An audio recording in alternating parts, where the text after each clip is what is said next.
జనములందరికీ సిద్ధపరిచిన ఈ ఆహారాన్ని బట్టి స్తోత్రాలు చెల్లిస్తున్నాం. ప్రభువా, బిడ్డలను దీవించండి, ఆశీర్వదించండి. సిద్ధపరిచిన వారిని మీరు బలపరచండి, ఆరోగ్యం దయచేయండి. బుద్ధిస్తున్న పిల్లలకు ఆరోగ్యం దయచేయండి. దేవాలయాన్ని సమకూర్చిన వారిని మీరు దీవించండి, ఆశీర్వదించండి. సిద్ధపరిచిన వారిని దీవించండి, ఆశీర్వదించండి.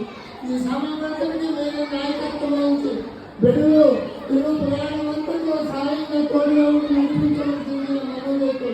కృపాహస్తాలకు నమ్మకాన్ని సమర్పించుకోండి. మీ దీవుల్లో మిగిలిన ఆశీర్వాదాన్ని బిడ్డలకు దయచేయమని యేసుక్రీస్తు వారి ఉన్నత శ్రేష్టమైన పరిశుద్ధమైన నామములో మీరే సమర్పించుకుంటున్నాము తండ్రి. ఎప్పుడే ప్రభు యేసుక్రీస్తు వారికి ఎప్పుడే ప్రభు